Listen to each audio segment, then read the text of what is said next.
Dalam perjalanannya, sejarah wakaf terus berkembang dan akan selalu berkembang mengikuti perkembangan zaman dengan berbagai inovasi-inovasi yang relevan.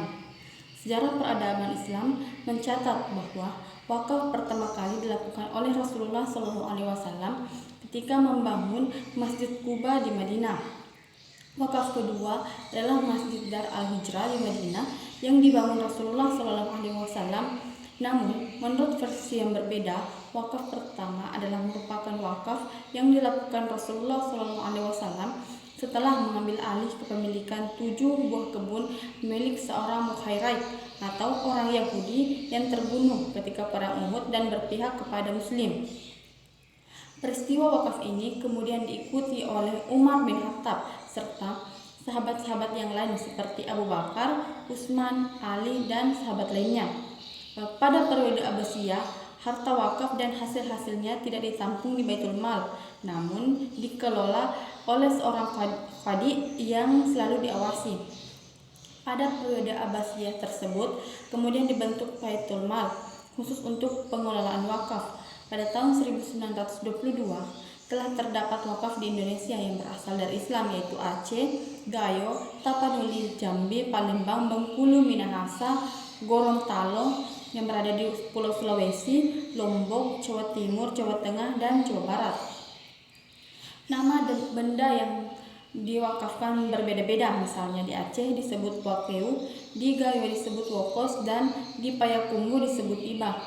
Sepanjang sejarah Islam, wakaf telah memerankan peran yang sangat penting dalam mengembangkan kegiatan-kegiatan sosial, ekonomi, dan kebudayaan masyarakat Islam. Dalam konteks kekinian, wakaf memiliki 3 ciri utama, yaitu pertama, pola manajemen waktu harus terintegrasi. Dana wakaf dapat dialokasikan untuk program-program pemberdayaan dengan segala macam-macam biaya yang tercapai di dalamnya. Yang kedua, asas kesejahteraan nasir, yaitu pekerjaan nasir tidak lagi diposisikan sebagai pekerja sosial, tetapi sebagai profesional yang biasa hidup dengan layak dari profesi tersebut. Yang ketiga, asas transparansi dan tanggung jawab. Badan wakaf dan lembaga yang dibutuhkan harus melaporkan segala dana yang dikelola pada umat setiap tahunnya. Selanjutnya yaitu dasar hukum wakaf.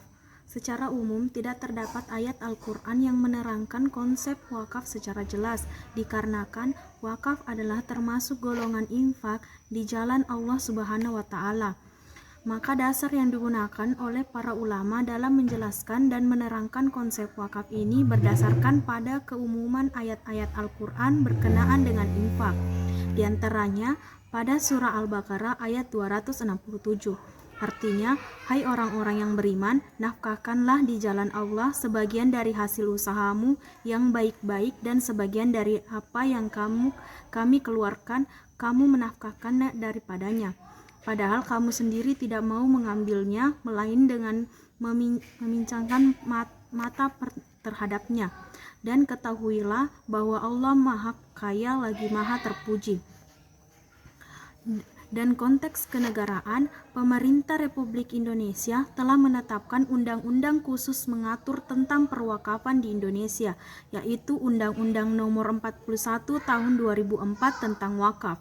Untuk melengkapi undang-undang tersebut, pemerintah juga telah menetapkan Peraturan Pemerintah Nomor 42 Tahun 2006 tentang pelaksanaan Undang-Undang Nomor 41 Tahun 2004.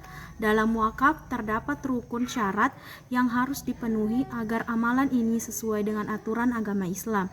Yang termasuk ke dalam rukun wakaf dan syarat-syaratnya adalah: yang pertama, al-wakif, orang yang melakukan perbuatan wakaf, yaitu yang pertama, hendaklah wakif memiliki secara penuh hartanya.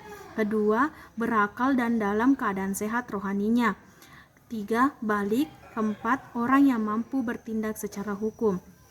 Yang kedua yaitu al-wakuf, harta benda yang akan diwakafkan. Yang pertama yaitu harta harus jelas wujudnya atau zatnya dan bersifat abadi. Kedua, diketahui jumlah atau kadarnya. Ketiga, dimiliki penuh oleh orang yang berwakaf. Dan yang keempat yaitu harta berdiri sendiri, tidak bercampur atau melekat kepada harta orang lain. Yang ketiga yaitu al-wakuf alaih sasaran yang berhak menerima hasil atau manfaat wakaf dapat dibagikan kepada wakaf khairi dan wakaf duzuri.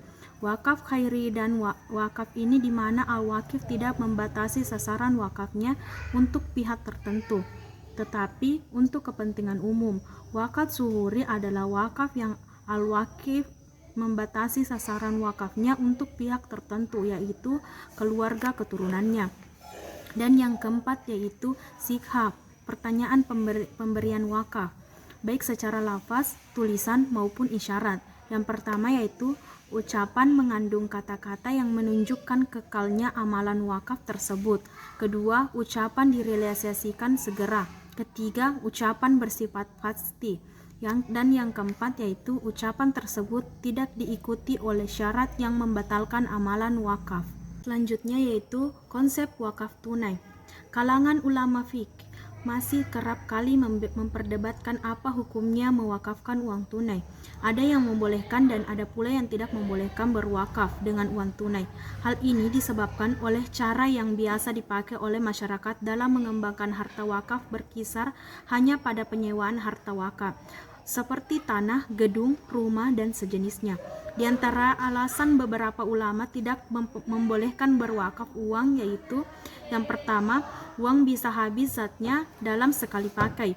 Uang hanya dimanfaatkan dengan membelanjakannya, sehingga bendanya lenyap. Padahal inti dari ajaran wakaf adalah pada kesinambungan hasil dari modal dasar yang tetap dan kekal. Oleh karena itu, ada persyaratan agar benda yang akan diwakafkan ini itu adalah benda yang tahan lama, tidak habis dipakai. Dan yang terakhir yaitu uang seperti dirham dan dinar diciptakan sebagai alat ukur yang mudah orang melakukan transaksi jual beli, bukan untuk ditarik manfaatnya dengan mempersewakan zatnya. Baik, saya akan menjelaskan bagian D atau bagian keempat, yaitu pengelolaan wakaf tunai. Nah, pengelolaan wakaf tunai dapat dikelola oleh dua. Nah, yang pertama yaitu bank syariah dan yang kedua yaitu lembaga swasta. Yang pertama, wakaf tunai apabila dikelola oleh bank syariah, maka keuntungan yang diperoleh yaitu jaringan kantor bank syariah. Yang kedua, kemampuan bank syariah sebagai fund manager. Yang ketiga, pengalaman, jaringan informasi, dan peta distribusi yang luas. Yang keempat, memiliki citra positif.